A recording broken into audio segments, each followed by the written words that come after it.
Salut à tous et bienvenue dans cette nouvelle vidéo. Grievous fut l'un des plus grands tueurs de Jedi et un chef de guerre émérite, et aujourd'hui nous allons aborder toute sa vie canon et légende.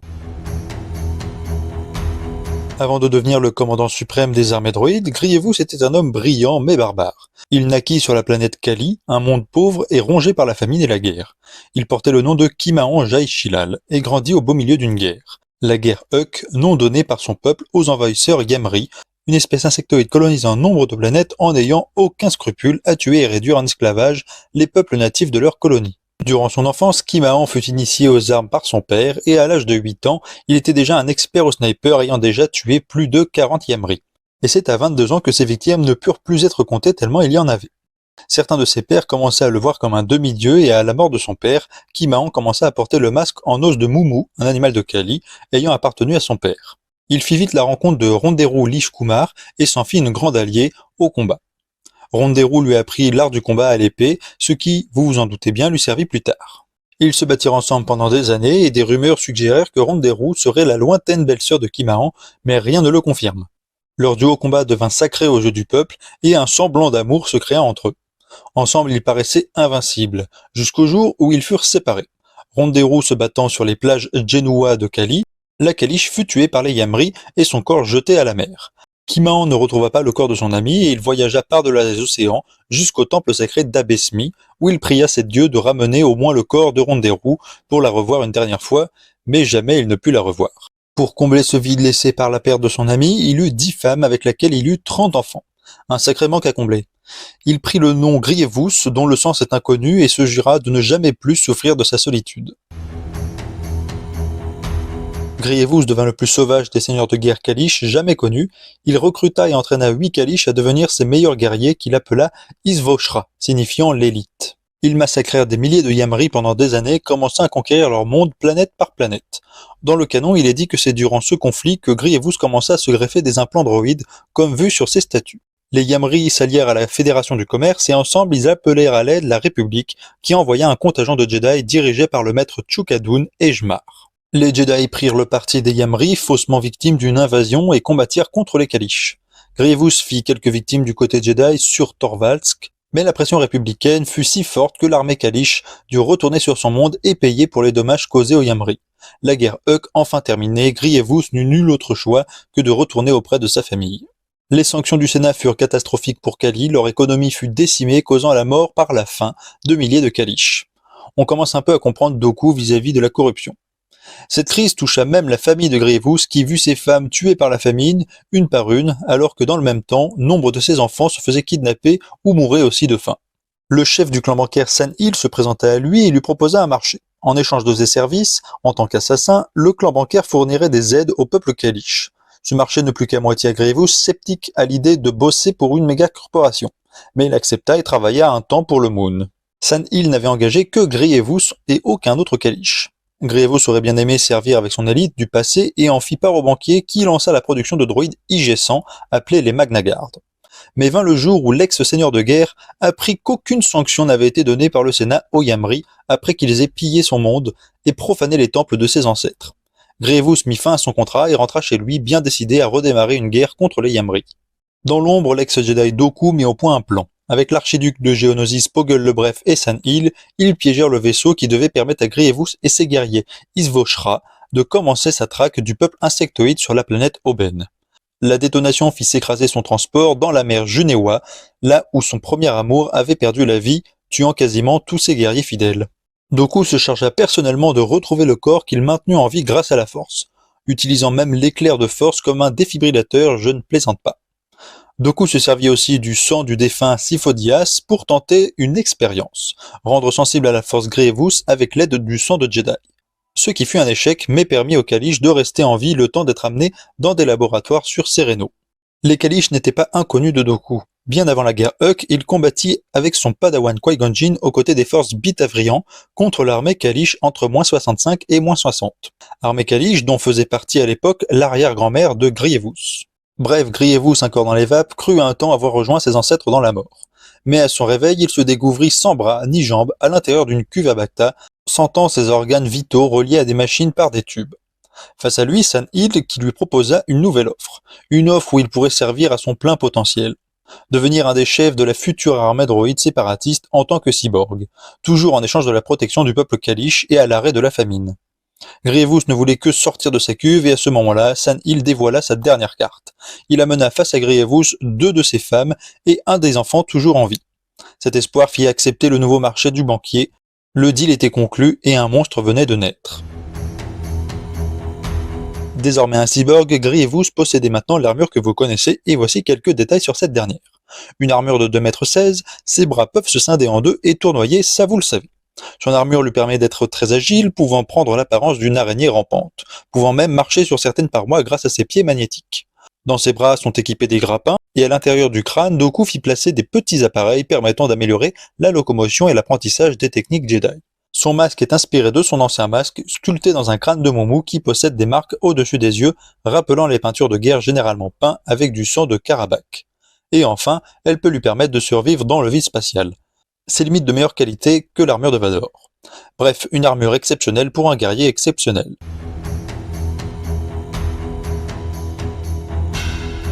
La construction et la mise en place de son armure mit des mois, aidé de plusieurs ingénieurs dont des Géonosiens ou encore Zeta Magnus. Mais l'armure fut prête pour le début de la guerre, Dooku lui confia son premier sabre laser, celui du maître Jedi Sifo-Dyas, avec laquelle il commença à tester ses Magna Guard, commandés un certain temps avant. Grievous les renomma par la suite l'élite, comme ses anciens camarades de guerre Kalish, leur faisant vêtir des bures comme son peuple. Grievous était présent lors de la bataille de Geonosis, caché dans les catacombes géonosiennes. Alors que les combats faisaient rage à la surface, la Jedi Urse-Madu s'infiltra dans les catacombes avec un petit groupe de clones pour tenter de trouver le conseil séparatiste. Elle tomba nez à nez avec le cyborg qui, armé de son bâton électrique, entra en duel contre la Jedi. Grievous fit une démonstration de puissance et tua la Jedi, récupérant son sabre et laissant son corps avec celui des clones. La première victime Jedi de Grievous lors de la guerre put rester un secret aux yeux de la République pendant encore 4 mois. Suite à ce succès, Dooku commença à entraîner Grievous au sabre laser. Le cyborg apprit très vite de nombreuses formes de combat que les Jedi pouvaient pratiquer. Grievous surpassa tous les apprentis de Dooku en termes de combat, devenant son combattant le plus fort. À un moment donné, il traqua une Jedi noire sur Dika. Sur place, il découvrit que cette Jedi noire possédait une sœur jumelle, toutes deux nommées Ka-Eli. Dans le manga, Grievous les laisse fuir, mais il est confirmé dans un autre média qu'il les avait bien tués, s'emparant au passage du cristal utilisé par les jumelles pour leur sabre laser, le cœur de Bane, le cristal utilisé par la Seigneur Sith Dark Zana pour son sabre laser 1000 ans avant. 4 mois après le début de la guerre, Grievous fit sa première apparition publique lors de la bataille d'Ipori. Grâce à sa tactique de combat, il fit abattre le vaisseau Acclamator républicain qui se cracha au sol. Seuls les 7 Jedi présents à bord survécurent, le padawan Shagi, les chevaliers Jedi Tarser et Kruk, le maître Jedi Dakman Barek et Ayla Secura et les 2 membres du conseil Jedi, Shaakti et Ki-Adi-Mundi. Dakman Barek lança un appel de détresse à Obi-Wan mentionnant l'arrivée d'un nouveau modèle de droïde jamais vu auparavant avant d'être tué. Les 6 Jedi restants se reclurent dans l'épave du Venator, guettant le moindre mouvement. Le manque de patience du padawan Shaggy eut raison d'eux, il fonça tête baissée face à l'armée de Grievous qui l'écrasa, le tuant sur le coup. Il affronta ensuite les 5 Jedi restants, il blessa ces 3-là et tua Tarser.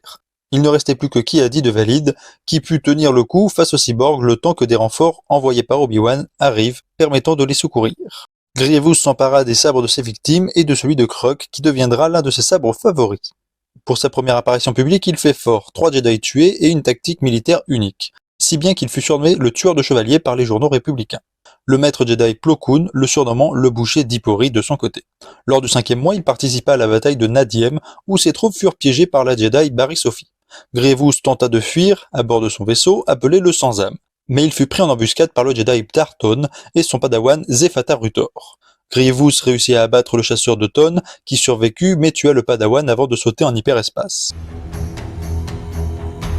Le 6e mois, Dooku chercha à remplacer la chef suprême des armées séparatistes, Sevran Stan, qui avait été tué par le Jedi Echu Chenjon. Il plaça à bord de la station tranchant ses 3 plus fidèles guerriers, l'acolyte Sith Asajj Ventress, le chasseur de primes Durge et Grievous, ayant tous 3 fait leurs preuves lors des 6 premiers mois de la guerre. Ventress et Durge avaient déjà partagé des combats ensemble, mais aucun des deux n'avait encore rencontré Grievous. Le Kalish les prit par surprise et mit à mal ses adversaires, tranchant Durge au niveau du torse et étranglant jusqu'à l'évanouissement Ventress. Il sortit vainqueur de ce test et désormais il sera le chef suprême des armées droïdes. Par la suite, il servit sur de nombreux mondes tout au long de la guerre et durant toutes ces batailles, il tua nombre de Jedi.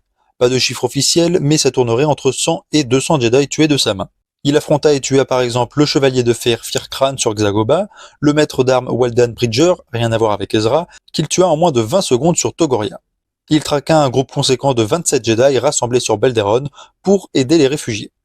Parmi eux, Flint Dorul, père du futur apprenti de Dark Vador, Flint.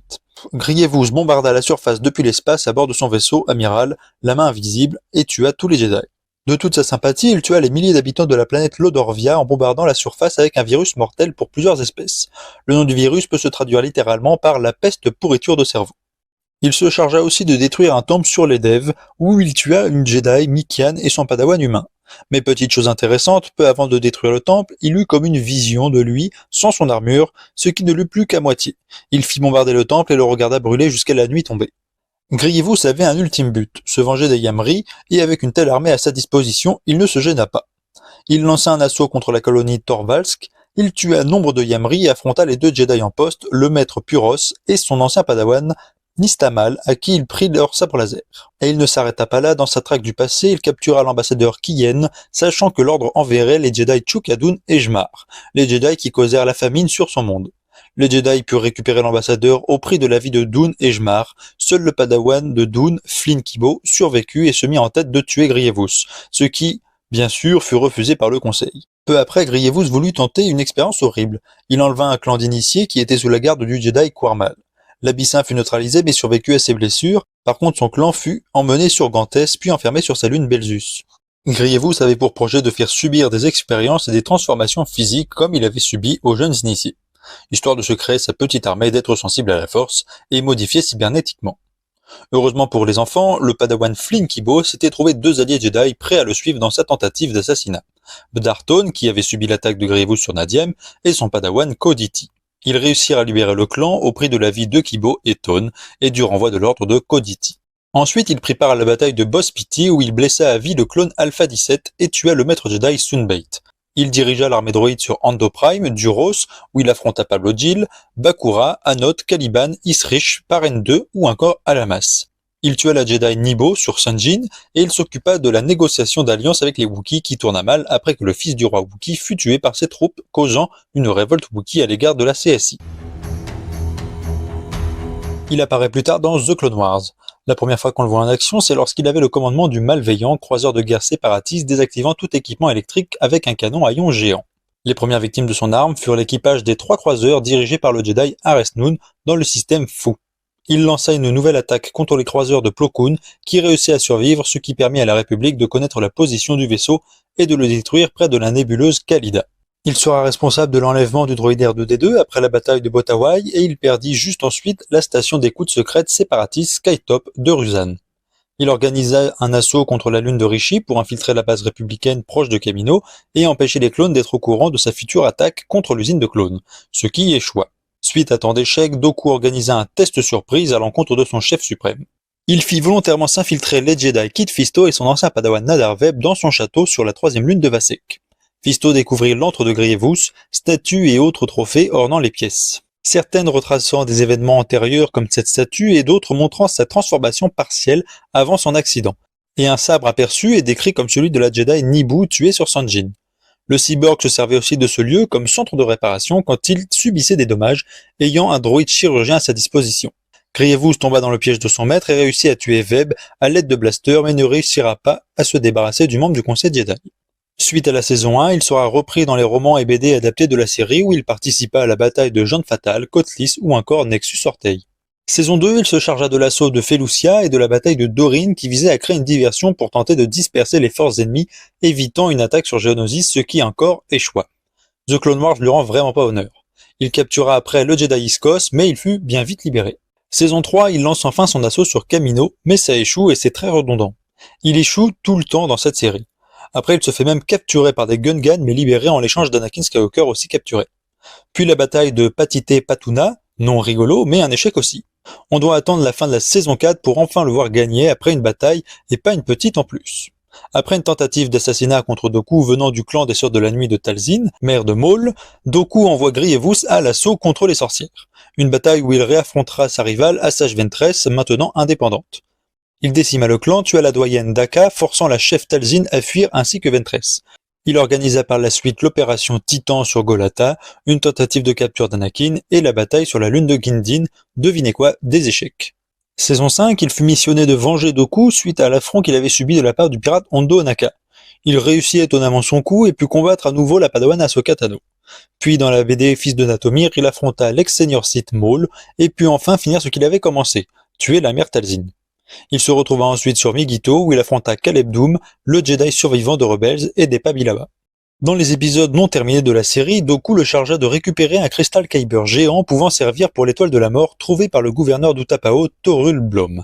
Malheureusement pour lui, la Jedi Tuan découvrit l'opération, elle n'eut que le temps de prévenir le conseil d'un complot sur Utapao qui envoya de suite Obi-Wan et Anakin qui se chargèrent de mettre fin à ce marché. Hors The Clone Wars, quelques mois avant l'épisode 3, le général Grievous commanda au Technosyndicat la création de guerriers à partir du peuple Nilvan. Il cherchait à nouveau à recréer son élite, mais cette fois à partir d'êtres vivants modifiés génétiquement et équipés d'un plomb au niveau des bras. Son plan fut interrompu par Anakin Skywalker, alors que dans le même temps, Grievous préparait la future attaque de Coruscant. La bataille de Coruscant, c'est celle qu'on voit au début de l'épisode 3, mais elle avait commencé avant que le film ne démarre. Alors qu'il était en mission sur Kashyyyk, Grievous fut contacté par Dark Sidious pour qu'il enlève le chancelier suprême sur Coruscant. Une bataille avec un très gros enjeu, Coruscant, planète capitale de la République, avait une flotte immense à sa disposition. Sidious communiqua une route hyperspatiale secrète pouvant mener directement la flotte séparatiste en orbite de Coruscant. Les forces de la CSI s'introduisirent dans le système de Coruscant, dispersant leurs troupes à la surface comme dans l'espace. Grievous prit part à l'assaut du 500 Republica, lieu où était maintenu en sécurité le chancelier. Sur sa route, il dut affronter le clone X2 qui lui fit perdre du temps, permettant aux Jedi d'atteindre le bureau du chancelier avant le général. Il affronta aussi Kit Fisto et Mace Windu avant de se rendre au bunker de Palpatine. Là-bas, il tua les Jedi Full Mudama, Ron Korob, Bink Utrilla et Ross Del Masona. Il laissa la Jedi Shakti comme témoin du massacre et emmena le chancelier à sa navette. Mais juste avant de décoller, Windu refit son apparition et broya le torse de Grievous avec la force avant qu'il ne réussisse à fuir. Ce serait cet événement qui causa la toux très présente de Grievous dans le film. Grievous rejoindra son vaisseau amiral mais sera suivi par les Jedi Pablo Gil et Lacielo Sagon. La navette se posa à bord accompagnée des deux Jedi que Grievous réussira à tuer. Et le film se lance. Anakin et Obi-Wan arrivent à bord, tuent Dooku et libèrent Palpatine, ce qui conduit à la fuite de Grievous sur Utapao. Il sera retrouvé bien vite et Obi-Wan fut envoyé où il l'affronta comme vous le savez. Fait intéressant, pendant ce duel, il utilisa les sabres des Jedi Puros, Kruk, Shmar et Nistamal. Il fut de nouveau mis en fuite par l'arrivée des clones et il sera mis hors d'état de nuire par Kenobi d'un tir bien placé dans son système de survie, les yeux projetant du feu, une mort plutôt soft. Mais quels événements seront liés à lui après sa mort ? Malgré son décès, quelle influence ou impact a-t-il pu avoir sur la suite des événements galactiques ? Déjà peu après sa mort, les recherches ayant servi à l'élaboration de son armure servit à la construction de l'armure de Vador, bien que Sidious fit en sorte de la rendre la plus désagréable possible à porter. Vador se servira de cette même technologie plus tard pour aider à la reconstruction de Shirabri, alias Lumia, son apprentie secrète suite à un accident face à Luke Skywalker. Le design de son casque fut aussi utilisé un an avant Yavin par l'Empire pour créer les Terror Troopers et les biodroïdes Terror. Mais encore mieux qu'une inspiration pour d'autres armures, son armure elle-même fut réutilisée. En effet, après avoir tiré sur Obi-Wan et avoir asservi les Pohan, des clones furent chargés de récupérer le corps de Grievous et de le cacher dans un entrepôt secret de l'empereur sur Utapao.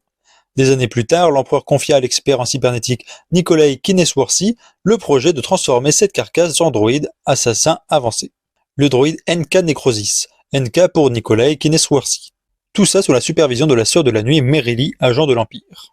Il délocalisa le projet sur Kashyyyk où il y plaça un cerveau moteur droïde. Avec l'aide du Taré Trunlorn, ils récupérèrent 2 Magna Guard ayant été entraînés par Grievous pour qu'à leur tour, ils entraînent NK Necrosis aux arts du sabre laser. Ils entrèrent en possession du cœur de Bane que Grievous avait obtenu des années avant et ils le placèrent dans un double sabre laser. Lorn s'empara du projet aux alentours de la bataille de Yavin et Nikolai engagea un mercenaire pour mettre fin à ce projet et le détruire 1 an et demi après Yavin. La carcasse du droïde fut achetée par un haut placé impérial, un impérial portant grand intérêt aux arts culturels. Toutes ces rumeurs indiquent que c'est très probablement Thrawn qui récupéra cette dépouille pour sa collection personnelle. Et vous vous rappelez quand je vous ai dit que Dooku avait quasiment tué tous les Isvrocha ? Eh bien c'est parce qu'il y a eu un survivant, Benties San Skar. Après l'explosion du martyr, Skar rejoindra son peuple et emmena un certain nombre sur Oben, comme prévu par Grievous. Ils massacrèrent les Yamri présents et établirent une partie du peuple Kalish sur Oben. Ils purent rester tranquilles un bon moment, la République étant trop occupée avec la guerre des clones. La République devient un empire et commença à s'intéresser à Oben, qui n'avait pas rejoint l'empire. Les Kalish résistèrent agressivement, l'empire envoya donc le capitaine Traun, grand stratège qui adorait étudier les coutumes de combat de ses adversaires pour mieux les vaincre. Mais face aux Kalish, il fut perdu et incapable d'établir une stratégie. Il prit la décision de bombarder la surface comme dernière solution. Scar survécut au bombardement et l'Empire envoyait le capitaine Ren Bentin négocier. Scar reconnut la supériorité de l'Empire, étant fier que ses guerriers soient morts avec honneur. Bentin lui proposa de servir l'Empire et Scar fut emmené face à nul autre que l'Empereur pour décider de son orientation. Palpatine fut impressionné par le courage que dégageait le Kalish et il le promut général et l'envoya conquérir les planètes du secteur Jaïlide. On le retrouve plus tard, quelques mois après l'épisode 5, en service sur la planète Shiva 4. Il s'allia avec un chef des 12 clans gouvernant la planète et commença à bombarder certaines cités avec des bombes antimatière. Son plan put être déjoué par la princesse Leia et les autres clans de la planète. Scar perdit la vie en tentant de s'enfuir à bord de son chasseur alors qu'il fut pris pour cible par Chewbacca. Une autre troupe de Grievous sera visible 44 ans après sa mort. Le droïde Magna IG-179 aura rejoint les Chevaliers de Fer aux côtés du Jedi Luxum lors de la guerre contre les Yuuzhan Vong. Et la dernière trace connue de Grievous est un peu après l'an 104 après Yavin. Une peinture fut créée par un artiste inconnu appelé la reddition du Tapao. Mais on ne sait pas ce qui advint de cette peinture par la suite. Voilà, c'était l'histoire du chef suprême des armées droïdes, héros pour certains et monstre pour d'autres. Il aura quand même marqué les fans par son design et sa prestance. Je me suis plus attardé sur son passé avant de devenir cyborg, je trouvais ça plus intéressant et j'espère que vous aussi. Surtout que je trouve que le petit problème avec The Clone Wars, c'est qu'on le voit trop échouer et c'est dur de le voir en tant que grand stratège après. En cette saison, il n'aura eu que 2 victoires, c'est léger pour le chef des armées. J'espère que vous comprenez à quel point Grievous permet de faire des liens à travers tellement d'autres histoires. C'est vraiment pour moi l'une des forces de Star Wars, la connexion de toutes les histoires grâce à des superbes auteurs et autrices de contenu capables de nous connecter des événements non liés de base. Enfin bref, j'espère que cette vidéo vous a plu et si c'est le cas, n'hésitez pas à vous abonner et que la force soit avec vous.